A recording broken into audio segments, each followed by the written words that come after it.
A mosquito just landed on you. You barely felt it. A tiny sting, a small red bump, an itch you will forget about by tomorrow. The most annoying thing about your whole evening and nothing more. Now strip the world back.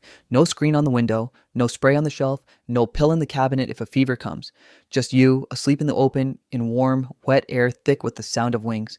And that same tiny sting, the one you scratch and forget, could be the thing that ends your life within weeks. Not a lion, not a bear, not the cold, something so small you can crush it between two fingers. For your ancestors, the deadliest hunter on earth was not the one with claws. It was the one you could barely see. Here is something almost nobody believes the first time they hear it. The animal that has killed more human beings than any other is not the shark, the wolf, or the great cat. It is the mosquito.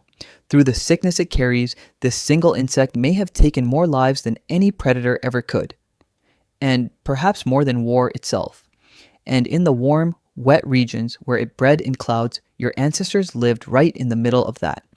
With none of the protections you take for granted, yet the people in your line survived long enough to pass life forward, not because the world was safe, but because someone before them learned how to live beside a danger that struck without warning. You are sitting here, unbitten by anything that matters, because people before you found a way to hold off an enemy they could not even see. And that is the strangest part of this whole story. How do you fight something when you do not even know it is there? Think about how impossible that fight really was. A wolf you can see coming, a bear leaves tracks. You can build a wall, light a fire, sharpen a spear, but how do you defend yourself against a threat smaller than a seed? That comes in the dark, in numbers beyond counting, and gives you nothing but a tiny itch as a warning. Worse, the real danger did not come with the bite. It came days later, as a fever that rose out of nowhere, shaking the strongest hunter in the camp until he could not stand. And the link between the cloud of insects by the water and the sickness that came weeks later was not something anyone could see. The cause was invisible. The enemy was invisible. They were fighting in the dark against something the world would not truly understand for almost all of human history. And somehow, slowly, through nothing but watching and remembering, they started to win it. By every rule that should matter, they had no chance against it. No nets to sleep behind, no spray to coat the skin, no medicine when the fever came, and no visible wound to trace it back to. Many lived and slept in the warm, wet places where the insect thrives, often out in the open under the night sky. You cannot club a mosquito. You cannot outrun a swarm. You cannot reason with a fever. Against lion, a brave group with spears has a chance. Against this, strength and courage meant nothing, but they had the one weapon that worked on any enemy, seen or unseen. They could watch, remember, and pass on what they learned. They could not fight the threat head on, but they could learn its habits and slowly build a wall of small clever tricks between themselves and the smallest killer on earth. Here is how they did it.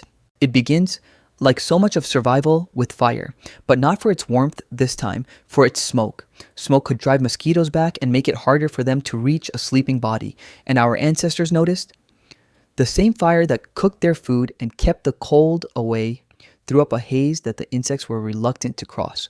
So people slept close to a smoking fire on purpose, breathing in the haze because a night of stinging eyes was far better than the sickness that could follow a night of bites. They learned to feed the fire with damp wood and green leaves, things that burned poorly but smoked heavily, turning their stayee camp into a place the swarm was far less eager to enter. The fire was never only light and heat. On warm, wet nights, it was a shield made of smoke. And they went further, in a way that still amazes the people who study them today. Deep in a cave, archaeologists found the remains of ancient bedding, layers of plants gathered and laid down to sleep on. But it was not just any plant. Resting on top were leaves from a tree whose scent drives insects away. Leaves that work against the very bugs that carried sickness. Think about what that means. Long before anyone could explain how insects spread disease, these people were resting on top of the very leaves that keep biting insects at bay. Whether they chose those leaves on purpose to fight off the swarm or simply learned that they slept better on them, we cannot know for certain, though the researchers who uncovered that bedding suspect it was no accident. They could not have explained the enemy in the way we can now, but through patient watching, they had found a leaf that helped and they made it part of the place where they rested. Then there were the coatings they wore on their own skin: clay, ash, ochre, plant oils, or animal fat smeared across the body. Not magic, and not perfect. The evidence here is far messier than the bedding in that cave, and some of these coatings worked better than others. But the idea was simple and sometimes it helped.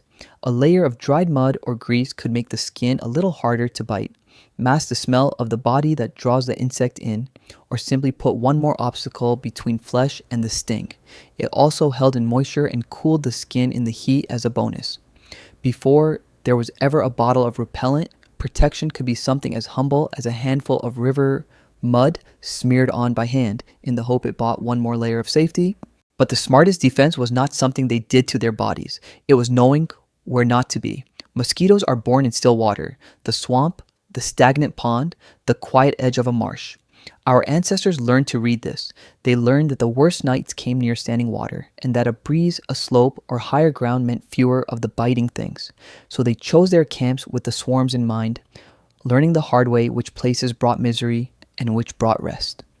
They moved with the seasons away from the wet lowlands when the swarms rose, toward windier, drier, safer ground. Whether or not they ever connected the bites themselves to the sickness that came weeks later, we cannot know. But they had learned the pattern and they acted on it. Half of winning a war is choosing where you fight it. They worked that out a very long time ago. And this is the quiet genius running underneath all of it. The full truth that a tiny insect could carry sickness from one body to the next was not something the world would describe until almost the whole human story was already behind us. And yet, by watching and remembering across generations, people built a set of rules that protected them anyway. Keep the smoke going, rest on the right leaves, coat the skin, stay away from the still water in the warm season. Each rule was a piece of hard-won knowledge, paid for in lives, remembered by the old and taught to the young. It was a map of an invisible enemy, drawn entirely from patterns. Whatever they understood about why those rules worked, they followed them, and the rules kept them alive. That is what knowledge can look like long before anyone writes down the reason. Still, none of it was a perfect shield. When the defenses failed, what came must have been terrifying, a sickness that seemed to come from nowhere. A person could be bitten one night like any other, feel fine for days, and then be struck down by a fever that burned through them with no visible cause. No wound, no attacker, just heat and shaking and a strength draining away. In a world with no medicine and likely little sense of where the sickness even came from, an illness that appears from nowhere is the most frightening thing of all. You cannot fight what you cannot find or name. All they could do was hold the sick person, keep them warm, and wait to see whether the fever broke or took them. Far too often, against the smallest enemy of all, waiting was the only weapon they had. But step back from the fear for a moment and look at the body itself, because something remarkable was happening inside it the whole time. That fever, the very thing that frightened them, was not only a sign of sickness, it was also part of the body fighting back. The rising heat was a defense, making the body a harder place for the invader to survive. Built into every one of them, with no need to be taught, was a system that met an unseen attacker and went to war on its own. They did not build it, they simply carried it, a protection woven into them from the very start, working in the dark whether or not anyone knew there was a battle to fight. It is hard to look at a defense that intricate, given freely to a creature facing an enemy it could barely perceive, and call it an accident. It looks far more like care, a body made to fight for its life, even when the mind had no way to know how. And it would be a lie to pretend the defenses always held. There were seasons when the warm, wet air came and the sickness swept through a camp like a tide, and no amount of smoke or mud or careful camping could turn it back. In those times, it was the same ones who always paid first. The young, whose bodies had not yet learned the fight. The old, whose strength was already spent. A fever could strike one person, then another, across a bad season, and leave a family smaller than it was. This was the true weight of the smallest enemy.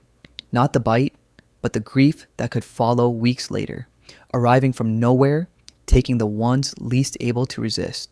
The margin was thin, and it was thinnest exactly where it hurt most. That is the honest picture. They won the long war. They did not win every single night of it. And here is something most people never stop to consider. This one tiny creature may have helped shape parts of the human world. Where the swarms were thick and the fevers common, life was harder. Harder to settle, harder to raise children, harder to stay. So people leaned away from those places, toward the high ground, the dry seasons, the windy coasts, a creature you can hold in the palm of your hand, quietly bending the movement of whole groups. We tend to think the big things shape history, the great beasts, the great cold, the great hunts. But sometimes the thing that bent part of our story was small enough to land on your arm without a sound. Now, look at where we stand today. The deadliest creature in the history of our species, the thing that hunted so many of our ancestors through warm, humid nights, has been reduced, for most of us, to a minor annoyance. A screen on the window keeps it out. A spray on the skin keeps it off. A net over the bed, a pill if the worst should come.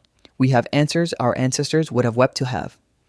The enemy that once decided who lived and who died, that emptied camps and bent the cores of whole peoples, is now the reason we mutter and reach for a bottle on a summer evening. We did not just survive the smallest killer. Slowly, across an unimaginable stretch of time, we cornered it, named it, and stripped away almost all of its power. The cloud of wings that once meant death now means little more than a wasted evening.